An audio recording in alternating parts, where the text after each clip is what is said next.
स्वागत आहे तुमचं सुषमाज किचन. प्लेटमध्ये मिरची पाहूनच सर्व मित्रमैत्रिणींना लक्षात आले असेल की आपण आज कोणती रेसिपी तयार करणार आहोत. अगदी बरोबर आहे, तुमचा गेस अगदी बरोबर आहे. आपण आज वडापाव बनवणार आहोत.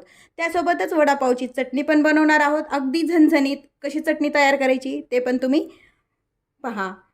व्हिडिओ शेवटपर्यंत पहा. रेसिपीला लाईक करा, चॅनलला सबस्क्राईब करा, तसेच बेल नोटिफिकेशन पण ऑल करायला विसरू नका. वडापावची चटणी, वडापावचं पीठ कसं भिजवायचं हे पूर्ण डिटेल रेसिपी मी या व्हिडिओमध्ये दाखवलेली आहे. कुठेही स्किप न करता व्हिडिओ पूर्ण पहा. आपण रेसिपीला सुरुवात करूया. नमस्कार, आज आपण वडापाव बनवतोय. वडापाव बनवण्यासाठी इथे मी चणा डाळीचं पीठ 3 ते 4 मोठे चमचे घेतलेलं आहे. साधारण 1 मोठी वाटी पीठ आहे हे. चवीपुरतं यामध्ये मीठ टाकून घेते. थोडासा सोडा टाकून घ्यायचा आपल्याला आणि हे मिक्स करून घ्यायचं. आधी कोरडंच पीठ. खायचा सोडा वापरायचा, बेकिंग पावडर नाही. थोडं थोडं पाणी घालत ह्या पिठाच्या गुठळ्या होणार नाहीत इतपत काळजी घेऊन हे पीठ व्यवस्थित आपल्याला भिजवून घ्यायचं आहे. शक्यतो पाणी थोडं थोडं वापरायचं म्हणजे पिठाच्या गुठळ्या होत नाहीत व पीठ छान भिजलं जातं. हे पीठ छान भिजून झालंय. इतपतच असं हे पीठ पातळसर भिजून घ्यायचे. फार घट्ट नाही व फार पातळ नाही असं हे पीठ आपण भिजून घे. पीठ आपल्याला वडापाव बनवताना कधीही आधी पीठ भिजून घ्यायचं म्हणजे आपली जी वडापावची भाजी आहे ती तयार होईपर्यंत पीठ व्यवस्थित मुरल्या जाते. आता हे पीठ आपण साईडला ठेवून घेऊ. पीठ आपण भिजून घेतलेलं आहे. आता हे आपण बटाटे उकडून घेतलेले आहेत. याची मी साल काढून घेतली.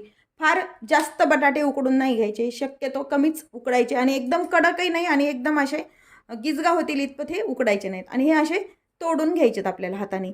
मॅश करून नाही घ्यायचे, तोडून घ्यायचे म्हणजे एखाद दुसरी बटाट्याची फोड बटाटा वड्यामध्ये किंवा मग वडापावच्या वड्यामध्ये अगदी छान लागते खायला. आता या पद्धतीने आपण हे 4 बटाटे आहेत हे तोडून घेतलेले आपले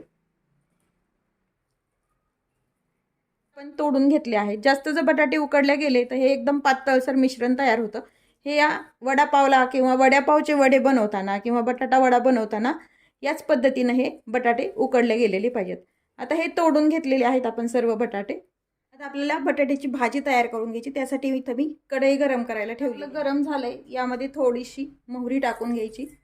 मोहरी तडतडल्यानंतर लगेच यामध्ये जिरं टाकून घ्यायचे. तर मोहरी तडतडली, बारीक कट करून घेतलेला कढीपत्ता टाकून घ्या. यामध्ये हे मी अद्रक, लसण, हिरवी मिरची आणि यातच मी कोथिंबीर घालून हे मिश्रण जाडसर मिक्सरला काढून घेतलेलं आहे.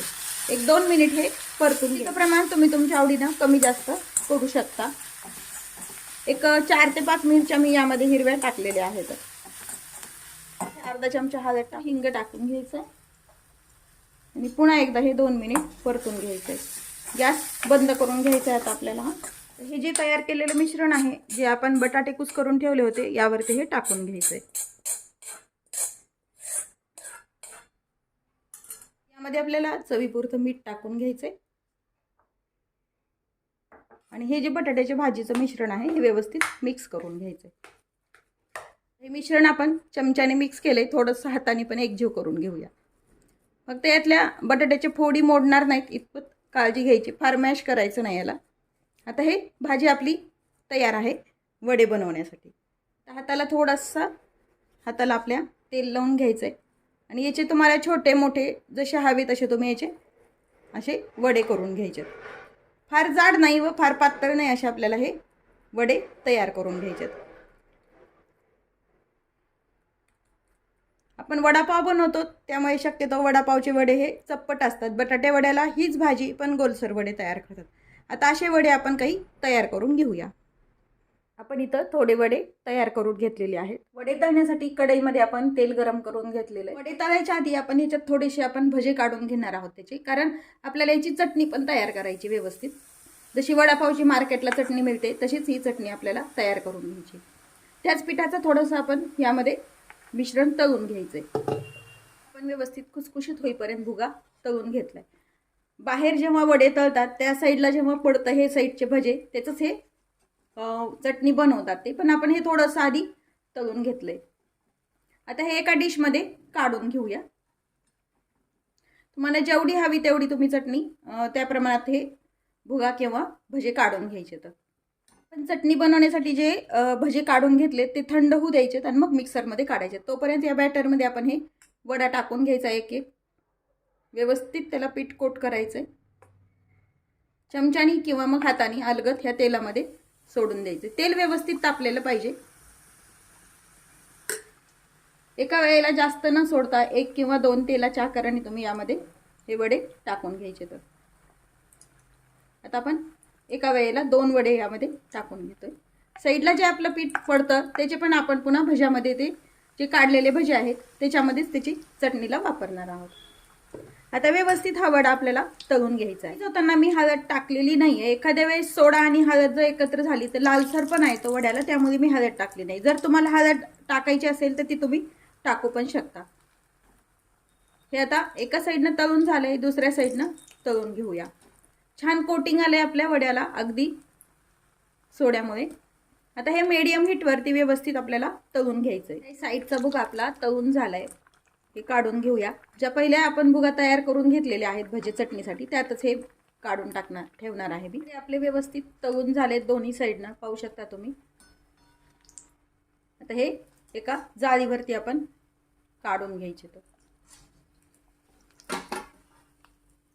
आपण बाकीचे राहिलेले वडे तयार करून घेऊ. वडे तळून झालेत आपले. हा भुगा जो आहे हा पण आपला व्यवस्थित थंड करून झालाय. अगदी बघू शकता तुम्ही कुरकुरीत भुगा तयार होतो. हा भुगा व्यवस्थित थंड झालाय. एका मिक्सरच्या जारमध्ये आपण हा टाकून घ्यायचा. पाहू शकता तुम्ही अगदी खुसखुशीत असा भुगा हा तयार होतो. मार्केटचा पण चटणी याचपासून बनवलेली असते त्यामुळे ती अगदी टेस्टी लागते. हा जो भुगा तयार केलेला होता भज्याचा तो मिक्सरच्या पॉटमध्ये घेतला आहे. त्यामध्ये 5 ते 6 लसूण पाकळ्या टाकून घेतल्यात. तिखट टाकून घ्यायचे थोडंसं. जसं तुम्हाला तिखट चटणी हवी त्या प्रमाणात तुम्ही तिखट टाकायचं आहे. ऑलरेडी पिठामध्ये मीठ आहेच आहे, पण आपण तिखट टाकले म्हणून अगदी थोडंसं मीठ टाकून घ्यायचं. अगदी थोडेसे जिरे टाकते. जिरे नाही टाकले तरी चालते, ऑप्शनल आहे, पण तुम्ही टाकून पहा, टेस्ट अगदी छान लागते. आता हे मिक्सरला थोडंसं फिरून घेऊया. वडापावची चटणी आपण तयार करून घेतलेली आहे. वडापाव सर्व करूया. इथे मी 2 पाव कट करून घेतले तर मधोमध. यावरती थोडीशी आपली ही लाल चटणी टाकून घ्यायची आपण आत्ता बनवलेली सुरुवातीला खालच्या साईडनं. नंतर जो आपला वडा आहे बनवलेला तो यावरती ठेवून घ्यायचा आहे. तुम्हाला हवी तशी चटणी तुम्ही यामध्ये टाकू शकता, जशी प्रमाणात. थोडीशी वरनं पण मी चटणी टाकवते. मला जरा तिखट आवडतो त्यामुळे थोडीशी चटणीचं प्रमाण जास्त वापरते. वडापाव म्हटलं की मिरची ही आलीच. यामध्ये मिरची ठेवून घ्यायची आणि हा वडापाव आता खायला तयार आहे. असंच आपण दुसरा पण वडापाव सर्व करूया. तयार आहे आपला चमचमीत आणि झणझणीत असा वडापाव, सोबत वडापावची चटणी. आणि वडापाव म्हटलं की हिरवी मिरची ही आलीच. रेसिपी नक्की करून पहा. रेसिपीला लाईक करा, चॅनलला सबस्क्राईब करा, तसेच बेल नोटिफिकेशन पण ऑलवर प्रेस करायला विसरू नका. अशाच नवीन रेसिपीसोबत पुन्हा भेटूया. तोपर्यंत बाय बाय. व्हिडिओ पाहिल्याबद्दल खूप धन्यवाद.